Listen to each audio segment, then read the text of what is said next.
mga ahensya ng gobyerno, yung mga plano. Importante po, it is done in record time. At ang pinakamahalaga ay alamin magkano ba ang continuing appropriations sa GAA 2025 na maaring gamitin ngayon sa krisis. Pangalawa, ano ba ang nakaprovide sa GAA 2026 na pwedeng gamitin para sa krisis na ito? Huwag na tayo lost in translation or nagmamaang-maangan na may krisis until we define it as a crisis. We will not act in record time to save our people. So, each agency represented here must act as if we are in a crisis, because we are in a crisis. Anybody who says, chill lang tayo, wala namang krisis. No. Halintulad ko sa climate crisis. Not now. If we never admit there's a climate crisis, we will not take care of our climate and environment. If we do not admit that there's a crisis in the Middle East affecting our OFWs and their families, affecting the prices of our petroleum products, energy, food prices, transport, and displacing millions of Filipinos, the agencies will not act with urgency. And so that is what I put on the table. And what I would like to hear, Mr. Chair, is magkano ang pondong available? Hindi promise ha, hindi saro na walang NCA. From continuing appropriations in GAA 2025, and how much was appropriated? Because of course, we did not know there was going to be a crisis of soft, meaning assistance to fisher folks and farmers, contingency fund. The Dream Fund can be used, hindi naman yan lang sa bagyo, yan ay pwede rin gamitin.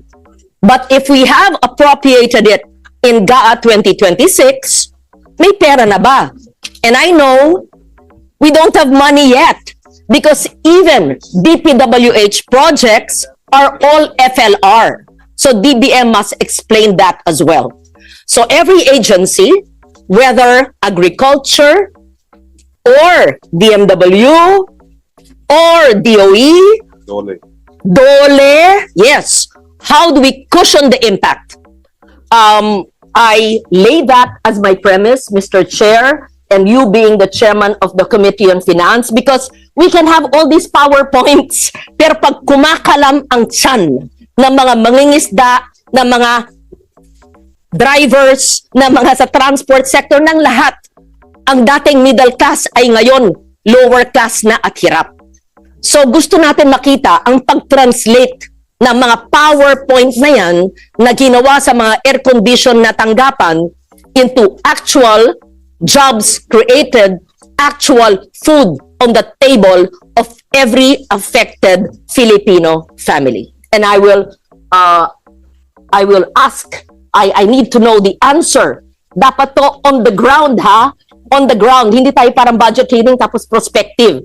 Paliwanag ng DTI, paliwanag ng DA, paliwanag ng DOE, paliwanag ng DBM, ipaliwanag ng lahat kung paano at ilan ang mapapakain natin. Kamukha sinabi, 40,000 farmers and fisher folks ang matutulungan ng subsidiya. Alam naman ng expert natin sa agrikultura at fisheries, hindi lang 40,000. Yung iba, hahayaan na lang natin mamatay o magutom. That's my opening statement pa lang at gusto ko malaman ang maliwanag on the ground na kasagutan. At isa pa, Mr. Chair, sigurado akong natanong mo na o tatanungin mo. Anong mga pondo sa 2025 ang hindi nagagamit na pwedeng wag na ito? Ano sa 2026 na tatawagin nating I'll call a spade, luho na travel, party-party, cancelin lahat yan. At paano yung pamamaraan na ikalap yung pondong yan para ibigay Hindi lang sa piniling 40,000 na magsasakat mangingisda. Lahat. At lahat ng mga drivers, lahat ng mga apektado sa krisis na ito. And I bring it back to my first statement. We must first admit that there is a crisis for us, for all of us, to act with urgency. And we must admit that it can't be the usual way things are.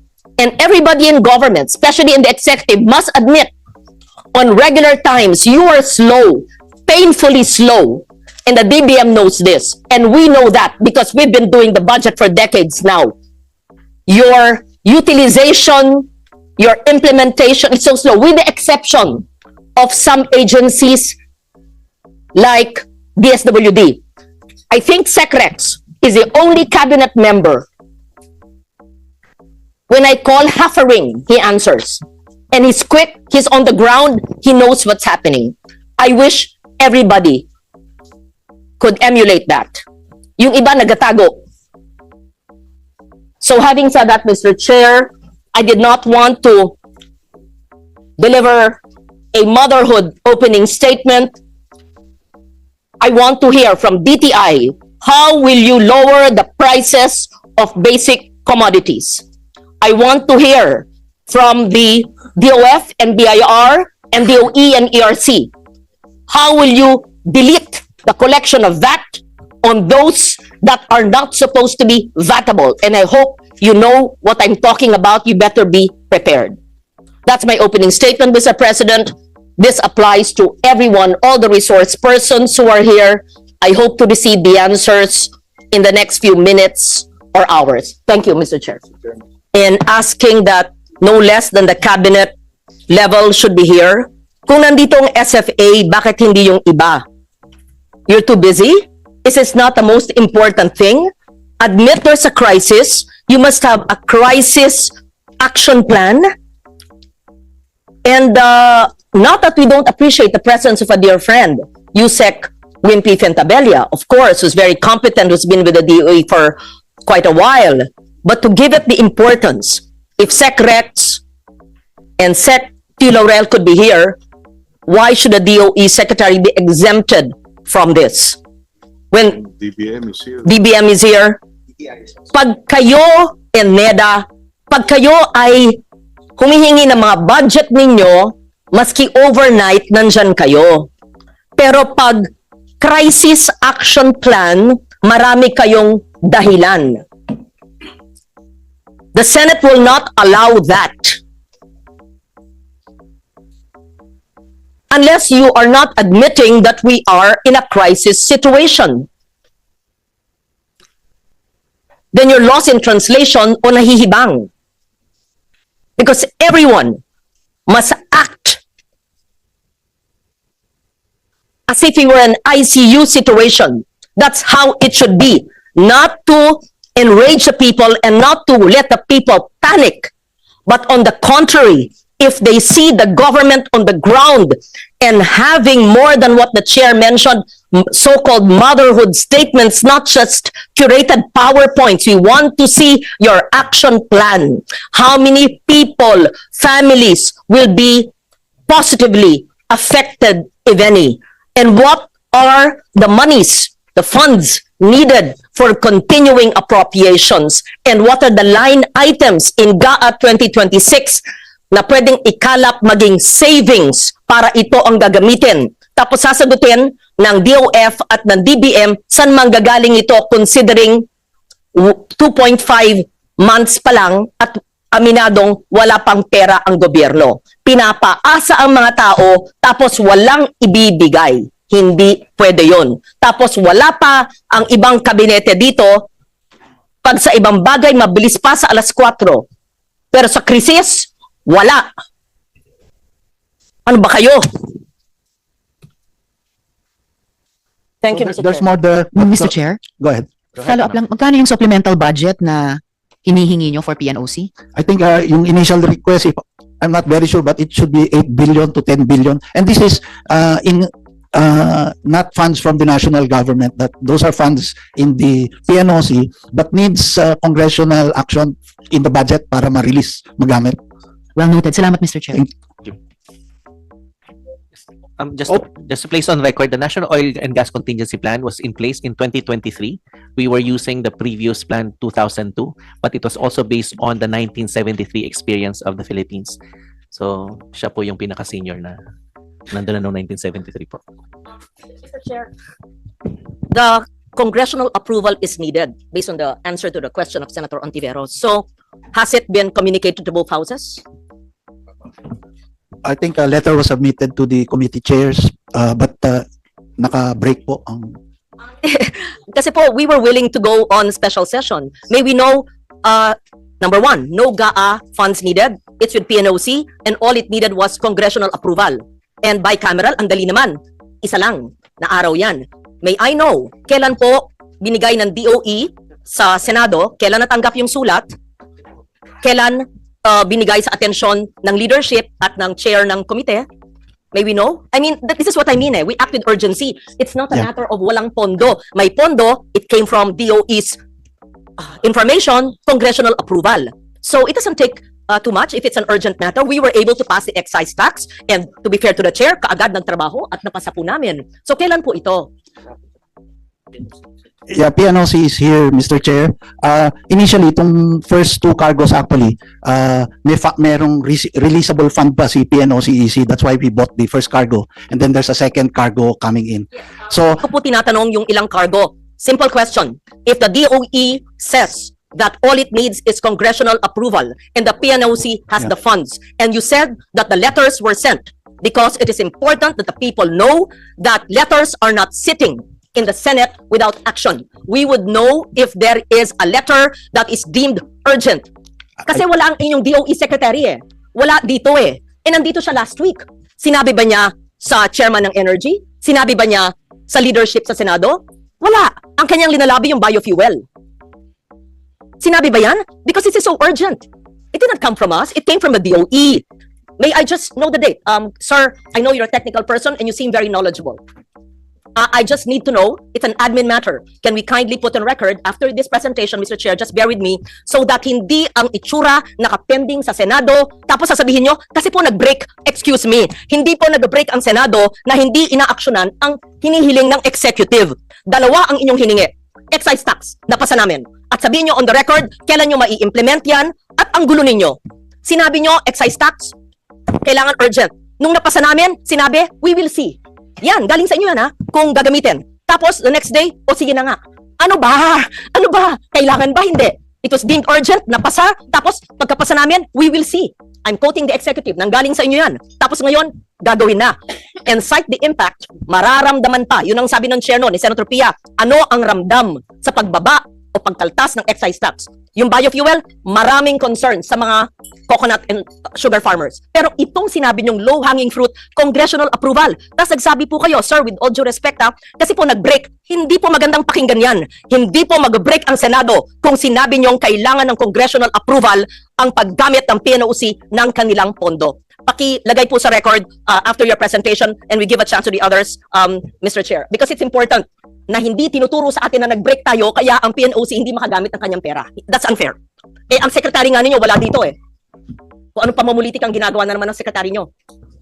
Break tayo session pero tuloy-tuloy pa ho yung aming hearing. Yes, of course. At kung kailangan po mag-convene, ready naman po magkaroon ng special session at any time, no? When did you give the letter, ha? Kasi, alam nyo, hindi pwedeng tinuturo-turo nyo kami. Hindi nyo pwedeng sinasabi, makinig kayo. Huwag kayong nagpapalusot dito, ha? Sinasabi nyo, yung letter nasa inyo eh. Tapos nag-break kayo. Double jeopardy, hindi pwede yun. Sorry, hindi po kami papayag nun. Kung alam po namin hindi kami mag-break, tama po ang chair. Kino mo nga, mag-break. Gusto nyo Holy Week, magtrabaho tayo dito eh. Darating natin secretary. Burn the midnight candle. Walang labasan sa kwarto hanggang hindi nakita ang pagtulong sa isang tao. Pero wag niyong sasabihin na nag-break kami, kaya hindi napasa yung hiniling ng DOE na congressional approval. Hindi po, sir. Hindi niyo kasalanan yon kasi wala ang inyong sekretarya.